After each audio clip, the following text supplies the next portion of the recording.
Mathematics में आज हम लोग एक्सरसाइज 10.3 का इंट्रोडक्शन करने वाले हैं। Exercise 10.3 intro. इसमें सबसे पहले हम लोगों को जो चीज देखनी है वो है दो सदिशों का गुणनफल। दो सदिशों का गुणनफल, प्रोडक्ट ऑफ टू वेक्टर्स।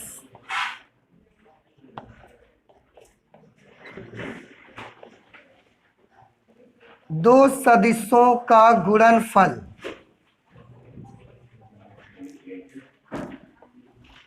देखिए बेटा, मैं आपको बताऊं, दो सदिशों का जब हम गुणा करते हैं तो वो मल्टीप्लिकेशन हमारे नॉर्मल नंबर्स की तरह मल्टीप्लिकेशन नहीं होता है। जैसे हम 4 को 5 से मल्टीप्लाई करें 20 आ जाए, ऐसा नहीं होता है, क्योंकि 4 और 5 इनमें सिर्फ परिमाण होते हैं, दिशा नहीं होती। पर सदिश राशियों का जब हम गुणा करने जाते हैं तो उनमें परिमाण के साथ साथ दिशा भी रहती है। तो नॉर्मल जो मल्टीप्लिकेशन हम लोग नंबर्स का करवाते हैं उस तरह का मल्टीप्लिकेशन हम वेक्टर्स का नहीं करा सकते।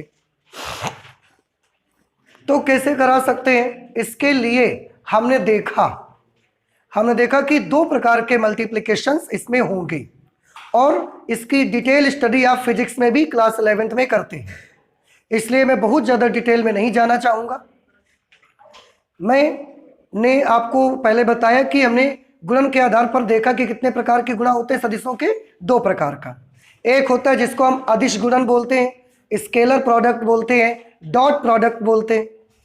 एक दूसरा गुणन होता है जिसे हम सदिश गुणन कहते हैं, वेक्टर प्रोडक्ट भी कहते हैं, क्रॉस प्रोडक्ट भी कहते हैं।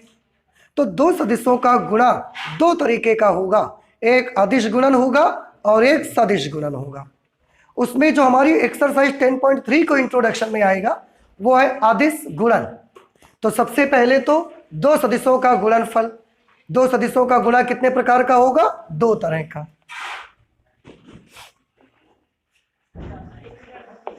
दो सदिशों का गुणन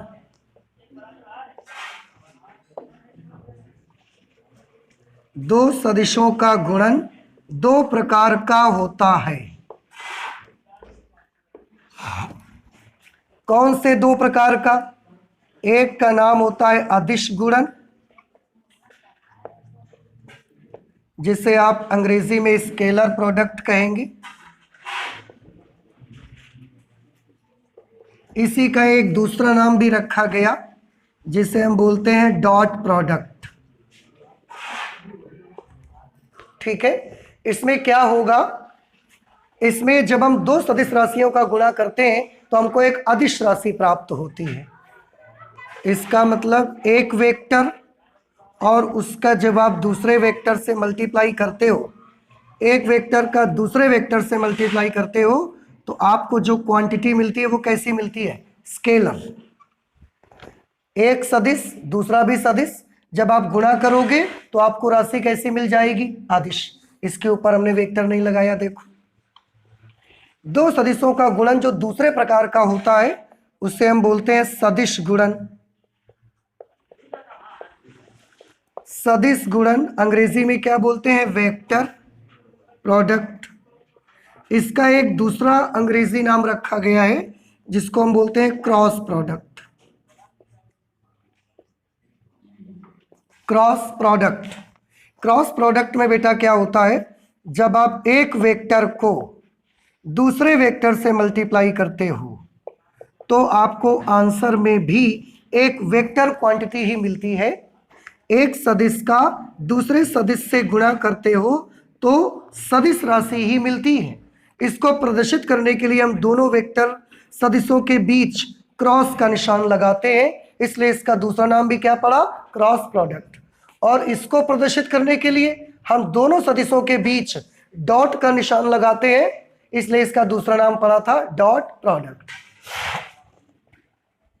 ठीक है, इनके एग्जाम्पल्स भी आपको फिजिक्स में बताए जाते हैं। जैसे बल और विस्थापन दो सदिश राशियां हैं, उनका जब हम गुणा करते हैं तो कभी कभी हमको कार्य मिलता है और कभी कभी हमको बल आघूर्ण भी मिलता है। बल और विस्थापन दोनों सदिश हैं, तो गुणा करने पर जब कार्य मिलेगा तो कार्य तो अदिश है, तो ये वाले प्रोडक्ट को हम बोलेंगे अदिश गुणन। डॉट प्रोडक्ट, दो सदिशों के बीच डॉट लगाकर रिप्रेजेंट करेंगे। और जब सदिश राशि मिलेगी बल अघूर्ण तो उसको हम बोलेंगे वेक्टर प्रोडक्ट, और क्रॉस लगाकर रिप्रेजेंट करते हैं इसलिए उसका नाम हमने रखा क्रॉस प्रोडक्ट। तो जैसा कि मैंने बोला कि इसकी डिटेल स्टडी आपको फिजिक्स में मिलती है, इसलिए मैथमेटिक्स में हम उस पर नहीं जाएंगे। अब हम सीधे आ जाते हैं अपने डॉट प्रोडक्ट पे, जिसको हमें स्टडी करना है। अदिश गुणन, अदिश गुणन यानी कि जिसे आप अंग्रेजी में क्या कह रहे हैं, स्केलर प्रोडक्ट, और इसका और दूसरा नाम क्या रखा गया है, डॉट प्रोडक्ट। इसके लिए दो वेक्टर होने चाहिए, उनका प्रोडक्ट होना चाहिए। तो हमने मान लिया कि दो वेक्टर हैं, वेक्टर ए और वेक्टर बी। डॉट प्रोडक्ट करेंगे स्केलर प्रोडक्ट, तो दोनों वेक्टर्स के बीच में कौन सा साइन लगेगा, डॉट। ये दो वेक्टर है, डॉट का साइन लगेगा, और इसका फॉर्मूला क्या होता है, आंसर इसका फॉर्मूला है mod of a into mod of b into cos theta, जहां मॉड ऑफ ए क्या चीज है, मॉड ऑफ बी के बारे में भी बताना है, और थीटा क्या चीज है। मॉड ऑफ ए है वेक्टर ए का मापांक, परिमाण उसका, ठीक है। ये क्या चीज है, ये है वेक्टर बी का मापांक, उसका मैग्नीट्यूड। थीटा क्या है, थीटा है वेक्टर ए व वेक्टर बी के बीच कोण, ठीक। जैसे ये हमारे पास एक है वेक्टर ए और इस दिशा में एक है वेक्टर बी, दोनों के बीच का एंगल हमने कितना मान लिया, थीटा। तो इन दोनों का डॉट प्रोडक्ट ये आएगा a dot vector B is equal to mod of vector A into mod of vector b into cos theta, ठीक है। आपको इससे पहले भी बताया जा चुका है कि हम मॉड को चाहें तो वेक्टर भी हटा दें, दो लाइंस भी हटा दें, तो हम इसको ऐसा भी लिख सकते हैं, vector A dot vector B is equal to a b cos theta भी लिख सकते हैं हम इसको। समझ आ रहे हैं आपको, जहां पर ए और बी क्या चीज है, मापांक। तो वेक्टर ए के मापांक को ए से और वेक्टर बी के मापांक को हम बी से भी रिप्रेजेंट करते हैं, ऐसे भी कर सकते हैं, ऐसे भी कर सकते हैं, बी के मापांक को ऐसे और ऐसे दोनों तरह से रिप्रेजेंट कर सकते हैं। तो ये डॉट प्रोडक्ट के लिए फॉर्मूला बना, इसमें कुछ स्पेशल कंडीशंस भी आएंगी। कौन सी स्पेशल कंडीशन होगी, स्पेशल कंडीशन ये होंगी, स्पेशल कंडीशन ये होगी that if theta is equal to 0 degree. अगर ये थीटा 0 हो जाए तो थीटा 0 कैसे हो जाएगा, जब ये ऐसा आ जाएगा, यानी कि वेक्टर ए और वेक्टर बी दोनों एक ही दिशा में हो, ठीक है, और vector a and vector b are parallel to each other, एक दूसरे के समांतर हो, उस समय थीटा 0 होगा। अगर थीटा 0 होगा तो फिर वेक्टर ए डॉट वेक्टर बी की वैल्यू कितनी होगी, mod of vector A into mod of vector b, क्योंकि उस समय कॉस 0 की वैल्यू 1, तो इसकी वैल्यू इसके बराबर आएगी। उस समय दो सदिशों का अदिश गुणन उनके मापांकों के गुणन के बराबर आ जाएगा। और इसका उल्टा भी याद रखिए कि अगर कभी दो सदिशों का अदिश गुणनफल उनके मापांकों के गुणनफल के बराबर हो तो आप समझ जाएं कि वो दोनों सदिश परस्पर कैसे हैं, समांतर हैं, उनके बीच का कोण 0 डिग्री का है। कुछ बात समझ आ रही है आपको, ये चीज होगा। Second condition, if theta is equal to 180 degree, theta 180 degree, इसका क्या मतलब, वेक्टर ए अगर ऐसा है तो वेक्टर बी ऐसा होना चाहिए, they should be opposite to each other. Opposite to each other means if this is vector A, then this will be the direction of vector B and they are making 180 degree angle between the two, दोनों के बीच 180 degree का angle बन रहा है। ऐसी situation पे vector A dot vector B की value कितनी होगी, mod of vector A into mod of vector B और cos 180 -1, तो ये वैल्यू कैसी आ जाएगी, माइनस, ठीक है। इसको हम समांतर बोलते हैं और इसको कहते हैं प्रति समांतर। इसको पैरेलल कहा जाता है अंग्रेजी में, और इसको बोलते हैं एंटी पैरेलल। ठीक है, इस तरह से। तो अगर दो सदिश परस्पर समांतर हैं तो बताइए क्या कंडीशन लगेगी? दोनों का अदिश गुणनफल उनके मापांकों के गुणनफल के बराबर होगा, और अगर दोनों सदिश परस्पर प्रति समांतर हैं तो उनका अदिश गुणनफल उनके मापांकों के गुणनफल के बराबर तो होगा, लेकिन नेगेटिव वैल्यू कैसी होगी उसकी? नेगेटिव आएगी। और कंडीशन देखिए, कंडीशन ये, if theta is equal to 90 degree, theta is equal to 90 degree means vector A is perpendicular to vector B। Vector A और वेक्टर B परस्पर कैसे हैं? लंबवत हैं। At that situation what will be vector A dot vector B?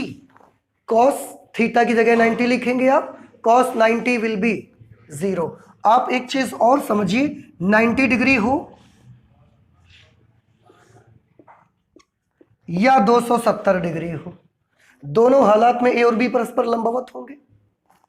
ऐसी situation पे a dot B की value क्या होगी? Then vector A dot vector B is equal to 0। तो इसका उल्टा भी याद रखिए। देखिए, एक तो हमने ये ध्यान रखा कि अगर दोनों के बीच का कोण 90 डिग्री का है तो दोनों सदिश परस्पर कैसे होंगे? लंबवत। इसका उल्टा भी याद करिए कि अगर दोनों सदिश परस्पर लंबवत हैं तो फिर उनका डॉट प्रोडक्ट कैसा होगा? 0 डिग्री, सॉरी 0। फिर से एक बार, यदि दो सदिश परस्पर लंबवत हैं तो उनका डॉट प्रोडक्ट कैसा आएगा? 0। उल्टा, यदि दो सदिशों का डॉट प्रोडक्ट 0 है तो वो दोनों सदिश लंबवत हो सकते हैं, जरूरी नहीं कि लंबवत होंगे। अब हम ऐसा क्यों बोल रहे हैं? देखिए उसकी भी फोर्थ कंडीशन क्या बताया मैंने, कुछ समझ में आई बात? अगर दो सदिश परस्पर लंबवत हैं ऐसा, तो उनका डॉट प्रोडक्ट कैसा आएगा? अवश्य 0 आएगा। ठीक, अब उल्टा सुनिए, अगर दो सदिशों का डॉट प्रोडक्ट 0 है तो उनके बीच का कोण 90 डिग्री हो सकता है। अवश्य नहीं कह सकते। यहां पर हम क्यों नहीं कह सकते? देखिए, if vector A dot vector B is equal to 0, तो यहां पर दो सिचुएशंस आ सकती हैं। क्या दो सिचुएशन आ सकती हैं? आ सकती है या तो वेक्टर ए 0, हो सकता है कि वेक्टर ए 0 हो, तब भी तो जब 0 सदिश का गुणा सदिश बी से करवाओगे तो कितना बन जाएगा? तब भी 0 आ जाएगा। या तो वेक्टर बी वेक्टर 0 के बराबर हो, या तो वेक्टर ए भी 0 हो और वेक्टर बी भी 0 हो, या तो फिर theta is equal to 90 degree या 270 डिग्री हो। इतनी कंडीशन। तो अगर कभी दो सदिश परस्पर लंबवत हो तो कंपल्सरीली उनका डॉट प्रोडक्ट 0 आएगा ही।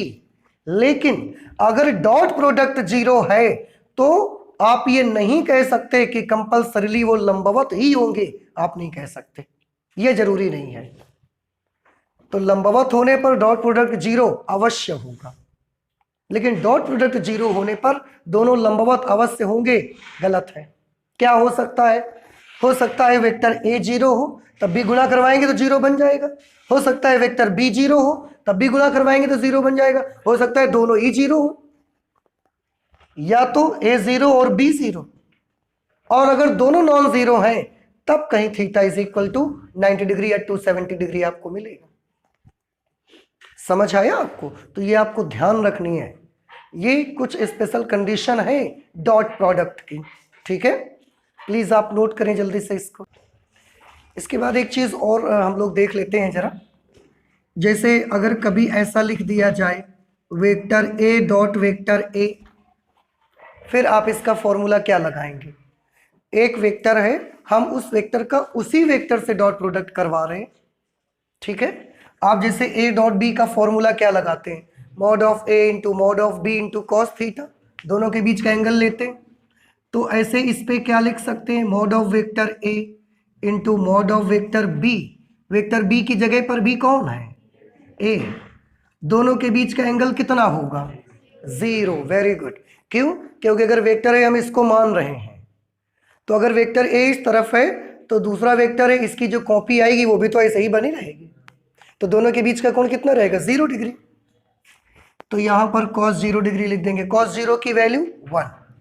इस तरह से vector A dot vector a is equal to क्या होता है, mod of vector a square. बहुत इंपॉर्टेंट सिंबल है, आपको याद रखना है, बहुत जगह पर यूज होता है। हम चाहें तो इसको ऐसा भी तो लिख सकते हैं, ए स्क्वायर, क्योंकि ए का मापांक हम डायरेक्ट ए से भी लिखते हैं, और स्क्वायर इस तरीके से। तो ये चीज भी आपको याद रखनी है कि अगर कोई एक वेक्टर है, उस वेक्टर का उसी वेक्टर से आप डॉट प्रोडक्ट करवाते हो तो उसके मॉड्यूलस के स्क्वायर के बराबर वैल्यू आती है, ठीक है। अब यहां पर हम एक चीज देखना चाहते हैं, लंब कोणीय एकांक सदिशों का अदिश गुणनफल, scalar product of orthogonal unit vectors. Orthogonal unit vectors कौन से होते हैं, ये आपने पढ़े हुए हैं। ये अगर x एक्सिस है, ये y और ये z है, तो x अक्ष की तरफ इकाई सदिश i कैप, y अक्ष की तरफ इकाई सदिश j कैप, और z अक्ष की दिशा में इकाई सदिश k कैप हम मान लेते हैं। इनका डॉट प्रोडक्ट देखना चाहते हैं, इनके बीच का एंगल कितने का होता है, कोई भी दो वेक्टर आप उठाओगे तो उनके बीच का एंगल 90 डिग्री का रहता है, ये एंगल भी 90 डिग्री। इस तरह से अगर मैं आपसे पूछता हूं कि मुझे i डॉट जे की वैल्यू बताओ, मुझे j डॉट k की वैल्यू बताओ, मुझे k डॉट i की वैल्यू बताओ।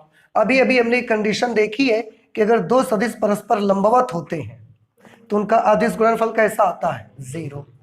i और j, i और j, i ऐसा है, j ऐसा है, ये एक दूसरे पर परस्पर लंबवत है, तो इनका डॉट प्रोडक्ट कैसा आ जाना चाहिए, 0 आ जाएगा, ठीक है। j डॉट k की वैल्यू, क्योंकि j और k भी परस्पर कैसे हैं, लंबवत, j और k के बीच का कोण 90 डिग्री, परस्पर लंबवत है, इसलिए इनका डॉट प्रोडक्ट 0। सिमिलरली k और i के बीच का एंगल भी तो 90 डिग्री है, तो ये भी 0 होगा इसका डॉट प्रोडक्ट। ये बात समझ में आ गई सबको। अच्छा, इसी में अगर बेटा मैं आपसे ये पूछूं कि मुझे आई कैप डॉट आई कैप की वैल्यू बताओ, जे कैप डॉट जे कैप की वैल्यू बताओ, के कैप डॉट के कैप की वैल्यू बताओ, तो ये तो बिल्कुल ये वाली कंडीशन है कि एक वेक्टर है उसका हम उसी वेक्टर से डॉट प्रोडक्ट करवाते हैं, यही वाली कंडीशन आ गई। तो जब किसी एक वेक्टर का उसी वेक्टर से डॉट प्रोडक्ट करवाते हो तो वैल्यू क्या आती है, आंसर है उसके मापांक का स्क्वायर आता है। आई कैप का आई कैप से डॉट प्रोडक्ट करवा रहे हैं तो क्या आएगा, वेरी गुड, आंसर है आई कैप के मापांक का स्क्वायर। आई कैप क्या है, इकाई सदिश, और इकाई सदिश का मापांक कितना होता है, परिमाण कितना होता है, 1। बहुत अच्छे, तो अगर इसका परिमाण 1 है तो 1 का स्क्वायर करोगे तो क्या वैल्यू आएगी, ठीक है। यही रीजन है आई डॉट आई की वैल्यू क्या होती है, 1। ना समझ आया आपको। Similarly what will be j dot j, it will be square of modulus of cap j cap and that is equal to 1। What will be k cap dot k cap, very good, k cap के modulus का square, और उसकी value भी कितनी आएगी, 1। तो अगर i का i से, j का j से, k का k से डॉट प्रोडक्ट करें तो वैल्यू 1 आएगी, लेकिन i का j से, j का k से, k का i से, किसी भी एक का दूसरे से करने जाओगे ऑर्थोगोनल यूनिट वेक्टर्स में यहां पर, तो उनका डॉट प्रोडक्ट कैसा आएगा, 0। उसका उसी से करोगे तो 1, दूसरे से कर दिया तो 0। ये बात कुछ समझ में आती है आपको। इसका चाहे तो हम एक एग्जांपल आपको करके दिखा सकते हैं, कभी कभी इस पर बेस्ड एक क्वेश्चन आता है, vector a is equal to 3i cap minus 4j cap minus 5k cap, उसके बाद एक वेक्टर बी दे देते हैं I cap plus 2j cap minus 7k cap, कोई भी दो वेक्टर ले लिए और उन्होंने बोला इनका डॉट प्रोडक्ट करवा के दिखाओ। वेक्टर ए डॉट वेक्टर बी की वैल्यू बताइए। तो वेक्टर ए की जगह पर हम क्या लिखेंगे, 3i cap minus 4j cap minus 5k cap, dot vector b की जगह पर क्या लिखेंगे, i cap plus 2j cap minus 7k cap. गुणा करवाने का तरीका क्या है, इसको उठाओ, इसमें इसमें इसमें सब में गुणा करवाओ, फिर इसको उठा के तीनों में करवाओ, फिर इसका तीनों में करवाओ, 9 टर्म्स आने चाहिए।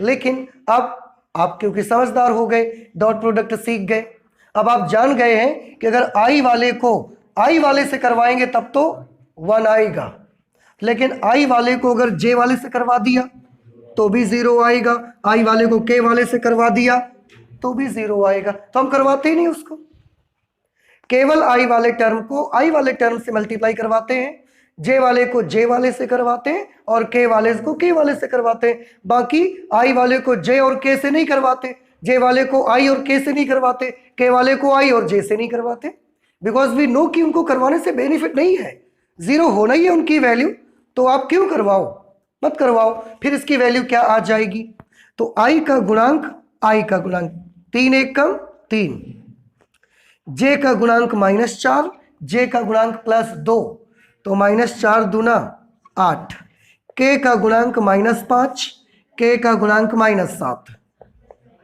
प्लस 35, 35 3 38 में 8 चले गए 30। This is dot product. समझ नहीं आई बात आपको, आया? तो इस तरह से डॉट प्रोडक्ट अगर आप इसका करवाते भी जैसे तो बेनिफिट नहीं मिलता, आप लंबा तो इतना लिखते, बाद में यही आपको भी कहना पड़ता कि ये टर्म क्या हो गया 0, तो कोई फायदा नहीं है उसको लिखने का, इसलिए मत लिखिए। डॉट प्रोडक्ट करवाते वक्त आई का कोएफिशिएंट आई के कोएफिशिएंट, जे के जे से और के का के वाले कोएफिशिएंट से ही केवल मल्टीप्लाई करवाएं और कुछ मत करिए आप। So this is dot product. और ये लंब कोणीय एकांक सदिशों का भी डॉट प्रोडक्ट है।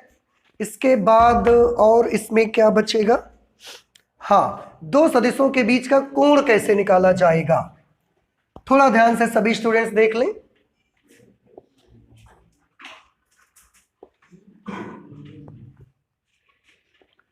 एंगल बिटवीन टू वेक्टर्स, दो सदिशों के बीच कोण, कभी कभी दो वेक्टर आपको दे दिए जाएंगे और आपको उन दोनों के बीच का एंगल पता लगाना रहेगा, दो सदिशों के बीच का कोण।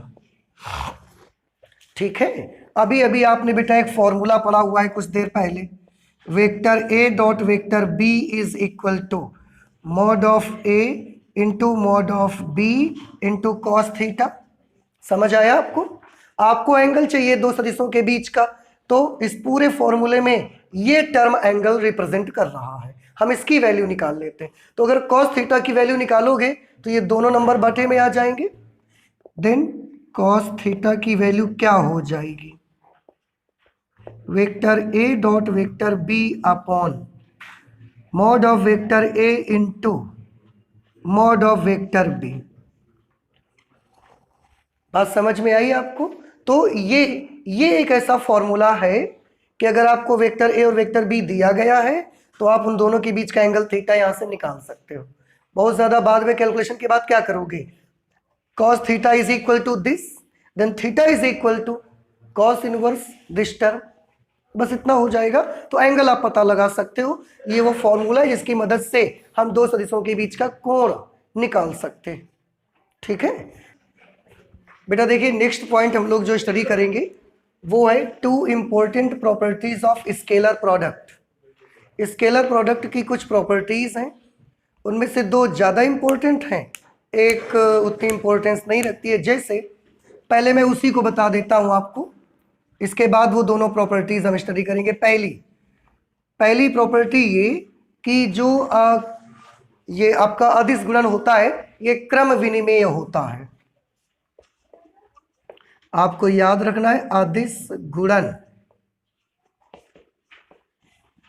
क्रम विनिमेय होता है।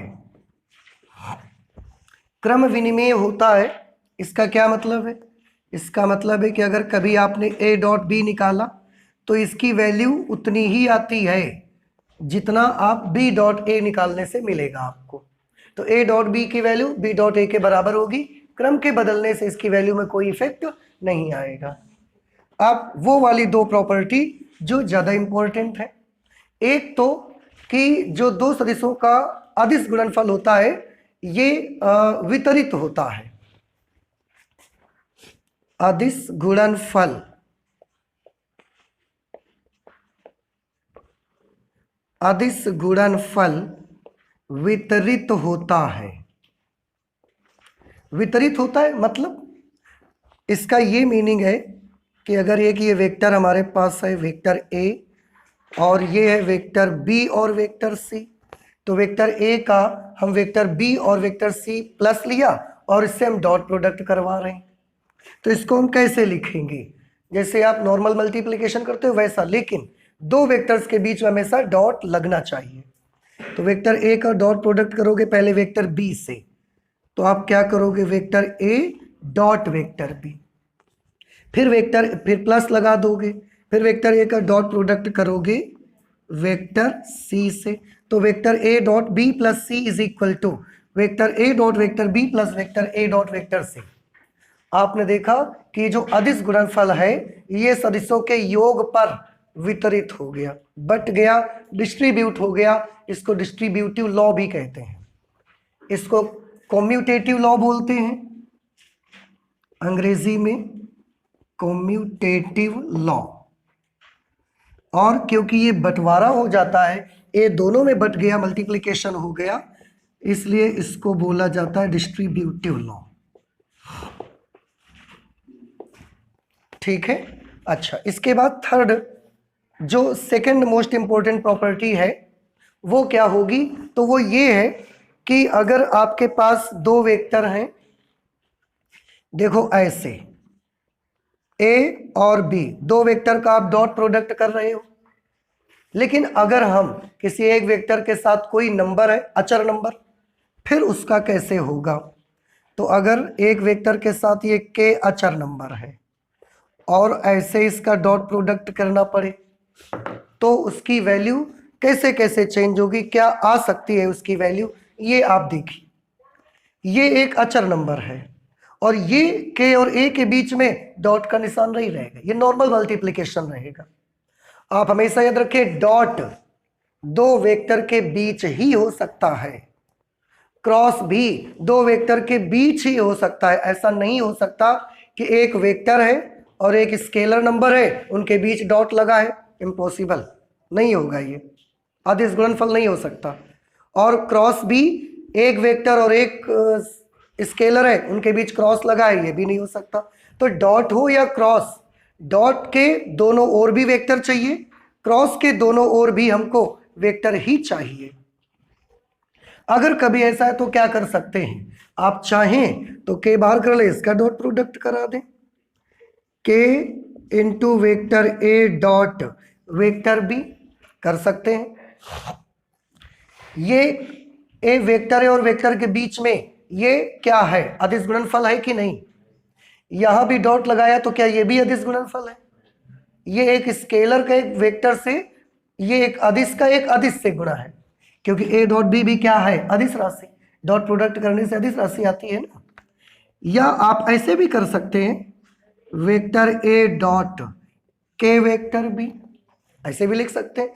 आप के का वेक्टर ए से मल्टीप्लाई करवा के तब बी से डॉट प्रोडक्ट करा दो, या ए का वेक्टर बी से डॉट प्रोडक्ट करवाने के बाद के से मल्टीप्लाई करवा दो, या के का पहले बी से मल्टीप्लाई करवा दो उसके बाद उसको वेक्टर ए के साथ डॉट प्रोडक्ट करवा दो। तीनों कोई भी प्रोसीजर आप यूज कर सकते हैं, तीनों में वैल्यू सेम ही आनी है। समझ आ रही बात आपको? ये चीज भी प्रॉपर्टी में शामिल है, आपको ध्यान रखना है थोड़ा सा, ठीक है, नोट कर लें इसको भी। बेटा देखें, इसके बाद जो नेक्स्ट पॉइंट हमको पढ़ना है वो है एक सदिश का किसी रेखा पर प्रक्षेप। एक वेक्टर है उसका किसी दूसरे लाइन पर हमको प्रोजेक्शन कैसे पता लगाएंगे। जैसे एक ये है वेक्टर बी और ये है एक वेक्टर ए, और दोनों के बीच का एंगल है थीटा, ठीक है। और हमको कहा जाए वेक्टर ए का वेक्टर बी की दिशा में ये एक लाइन है, तो इस सदिश का इस लाइन में प्रोजेक्शन, उसके लिए हम करते क्या है, यहां से एक लंब डालते हैं, यहां से ये जो लेंथ आप देख रहे हैं इसको हम कहते हैं वेक्टर ए का इस लाइन पर प्रक्षेप। क्या बोलेंगे इसको? हाँ, वेक्टर ए का वेक्टर बी की दिशा में प्रक्षेप, प्रोजेक्शन ये कहा जाता है। इसको फाइंड आउट कैसे करते हैं? तो वेक्टर ए का वेक्टर बी की दिशा में प्रक्षेप, ये मैंने बताया अभी कि इस लंबाई को बोलेंगे हम, ये जितनी भी लेंथ आएगी वो ए का बी की दिशा में प्रोजेक्शन कहा जाएगा। इसकी वैल्यू हम कैलकुलेट करते हैं तो हमको मिलती है वेक्टर ए डॉट बी कैप, ये वैल्यू उसकी मिलती है। प्रक्षेप किसका है? वेक्टर ए का। किसकी दिशा में है? वेक्टर बी की दिशा में। तो अगर वेक्टर ए का प्रक्षेप है और वेक्टर बी की दिशा में, तो उसकी वैल्यू क्या ध्यान रखेंगे आप? वेक्टर ए dot vector b cap, vector b नहीं, बी कैप, क्योंकि इसका इस दिशा में प्रक्षेप चाहिए तो वेक्टर ए के साथ हम बी का कैप यूज करते हैं। तो जिसका प्रक्षेप होगा उसका फुल वेक्टर यूज करेंगे और जिसकी दिशा में होगा उसका कैप यूज करेंगे, और दोनों के बीच में डॉट प्रोडक्ट। आप चाहें तो इसको ऐसा भी बना सकते हैं बेटा, डॉट वेक्टर बी कैप को हम कैसे लिख सकते हैं? Vector b upon mod of vector b. तो हम इसको ऐसे भी लिख सकते हैं, ए और बी को डॉट प्रोडक्ट, ये तो देखो मॉड निकाल लिया आपने, मापांक निकाल लिया आपने, तो ये तो अदिश राशि बन गई, स्केलर बन गया। अब ये और ये दो वेक्टर बचे, तो आप इसको ऐसे लिख सकते हो vector A dot vector b upon mod of vector B.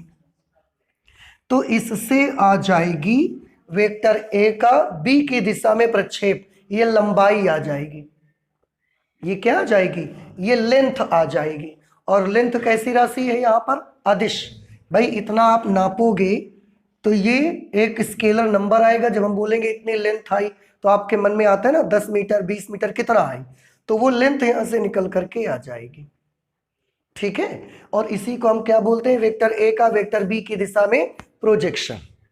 अगर हम आपसे ये पूछें कि वेक्टर पी का वेक्टर क्यू की दिशा में प्रक्षेप बताओ, वेक्टर पी का वेक्टर क्यू की दिशा में प्रक्षेप, तो कितना बनेगा बता सकते हैं? जिसका प्रक्षेप होगा उसका तो फुल वेक्टर लिखा जाएगा और जिसकी दिशा में होगा उसका यूनिट वेक्टर लिखा जाएगा।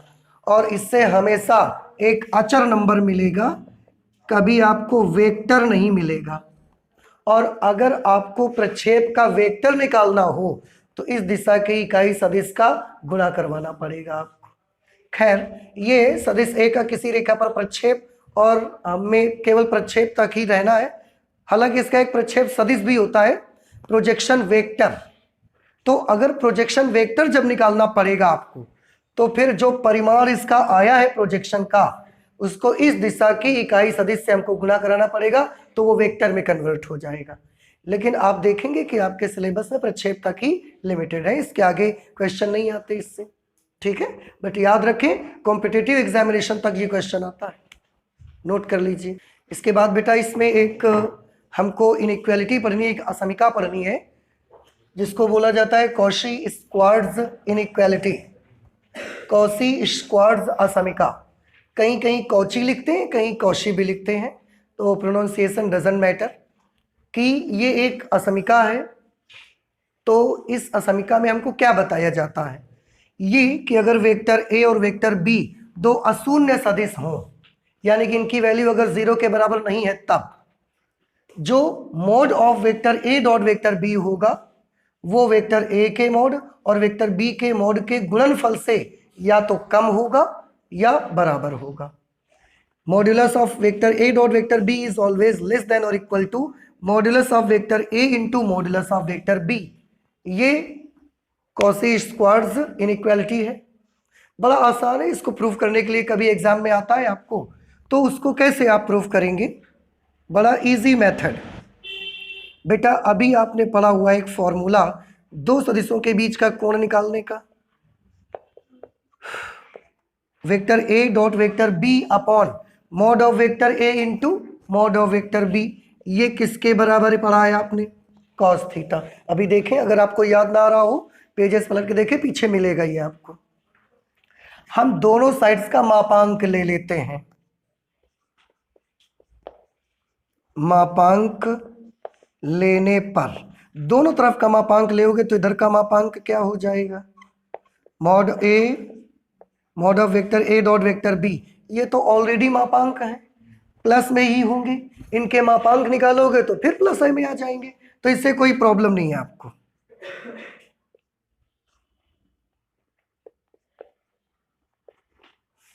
Is equal to modulus of cos theta.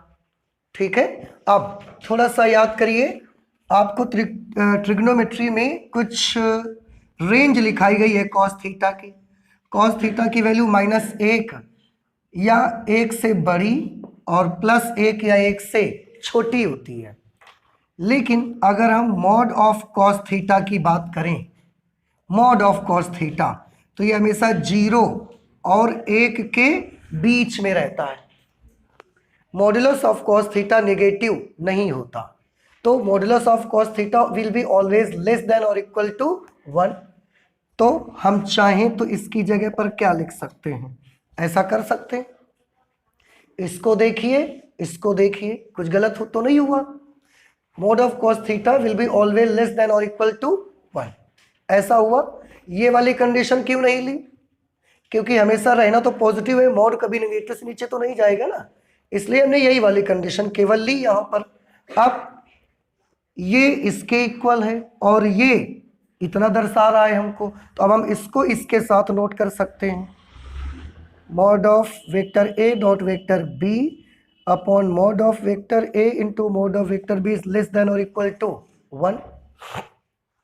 नहीं समझ में आया भाई? आप देखें, ये कॉस थीटा का मॉड्यूलस है कि नहीं है, और mod of cos theta is always less than और इक्वल टू 1, तो mod of cos theta is always less than और इक्वल टू 1। अब हमने इसके साथ सीधे इसको ले लिया, ये नहीं लिया बीच वाला, तो इसके साथ इसको लिया तो लेस देन और इक्वल टू 1 लगाना पड़ रहा है।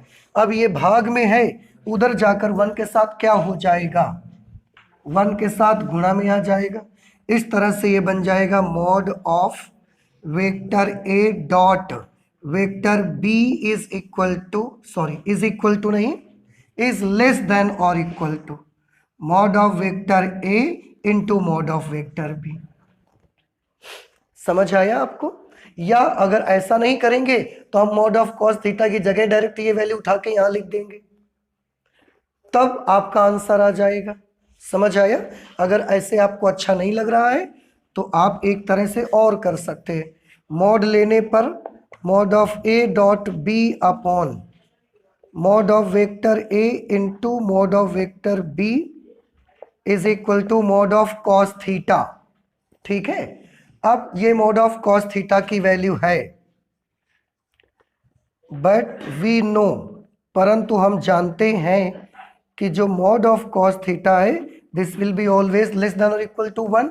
इससे तो अगर हमने मॉड ऑफ कॉस थीटा की जगह ये लिख दिया तो क्या मिलेगा, आप देखो, मॉड ऑफ कॉस थीटा की जगह नोट कर देंगे तो ये आ जाएगा mod of vector A dot vector b upon mod of vector A into mod of vector B is less than और इक्वल टू 1।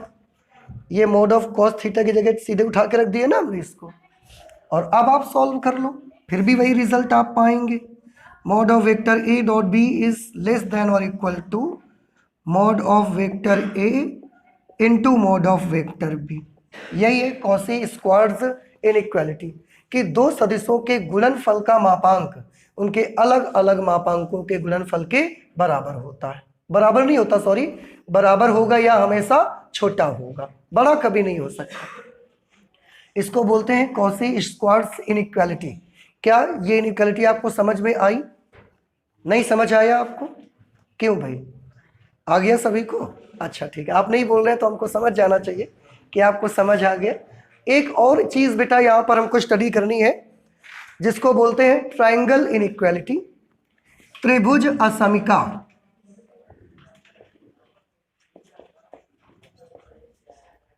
त्रिभुज असमिका, इसको हम बोलते हैं ट्रायंगल इनइक्वालिटी। ठीक है, त्रिभुज असमिका क्या होगी?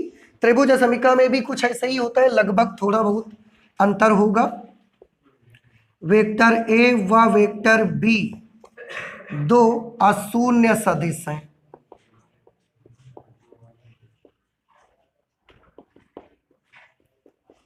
अशून्य सदिश हो तब vector a plus vector b modulus mod of vector a plus vector b will be always less than or equal to mod of vector a plus mod of vector b।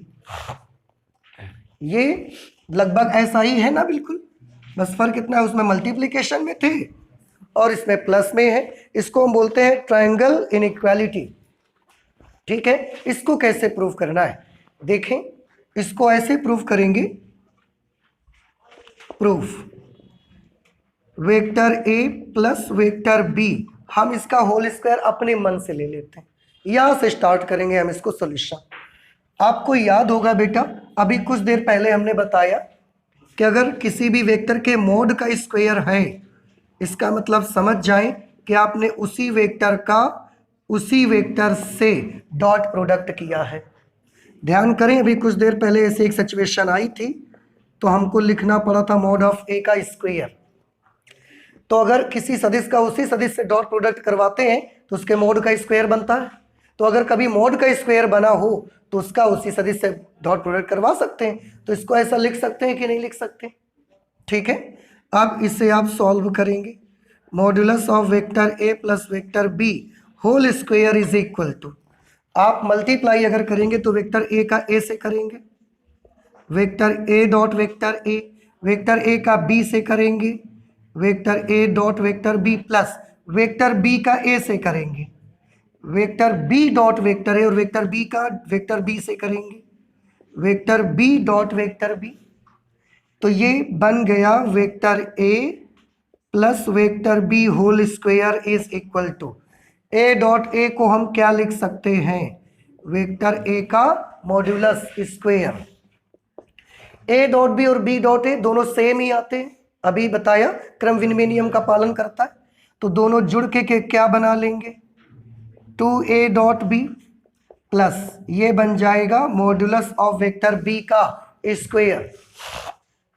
अब एक चीज थोड़ा सा ध्यान दीजिए, आप हमेशा याद रखें कि कोई भी नंबर हमेशा अपने मापांक के या तो बराबर होगा या तो उससे छोटा होगा।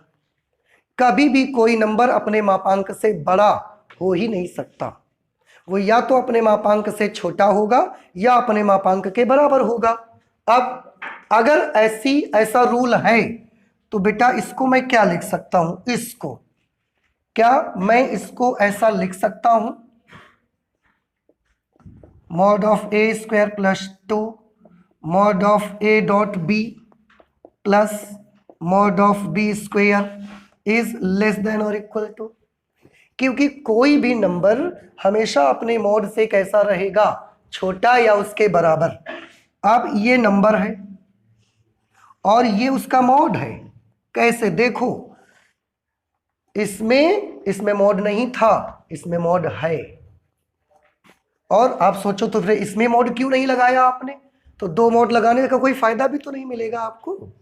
तो हमने सब में लगाया मॉड, क्योंकि इसमें ऑलरेडी मॉडुलस थे, तो दो मॉड लगाने का कोई बेनिफिट आपको नहीं है। एक से भी वही काम होता है जो दो से होगा। तो ये एक नंबर है और ये उसका क्या है? मॉडुलस। ये कुछ समझ आया आपको कि नहीं आया? आया? नहीं आ पाया? तो ये नंबर है और ये उसका मॉड्यूलस है, और नंबर हमेशा अपने मॉड्यूलस से या तो छोटा रहेगा या बराबर रहेगा। तो अब देखो, ये इसके इक्वल है और ये इससे छोटा है, इसका मतलब ये भी इससे छोटा है। फिर तो अगर हम बोलें कि x y के इक्वल है और y z से छोटा है, इसका मतलब x भी तो z से छोटा होगा। नहीं समझ आया?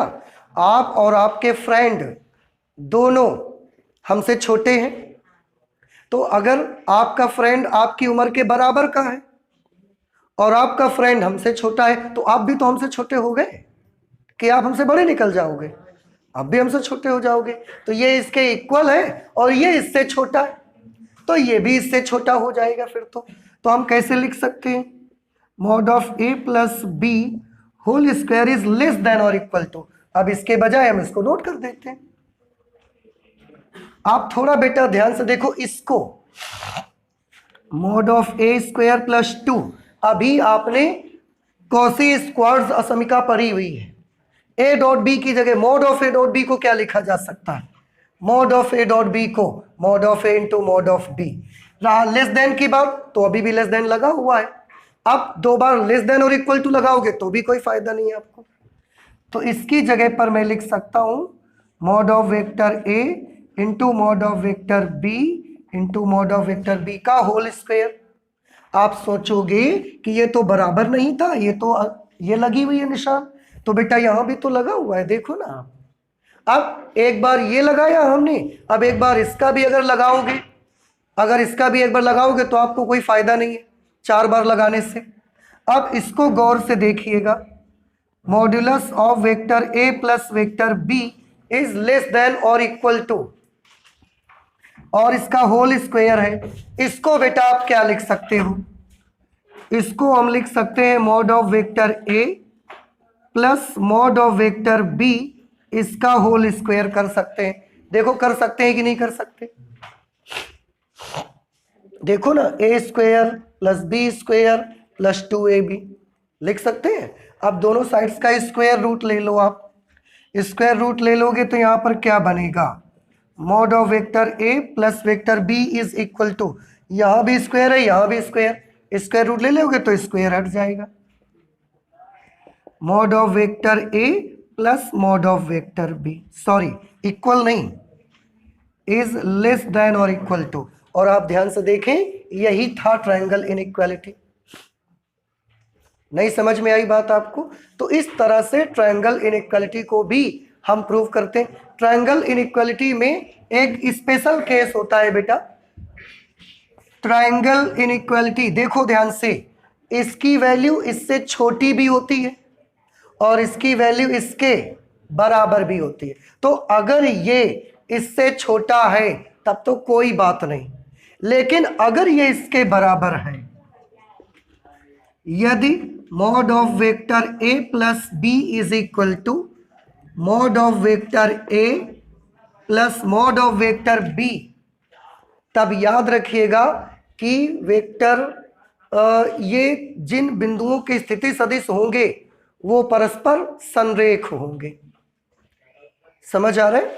दोनों सदिश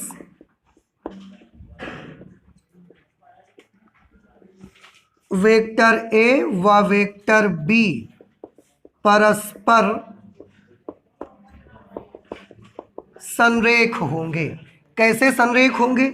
जैसे ये है ए बी यानी कि वेक्टर a और ये है बी सी यानी कि वेक्टर b।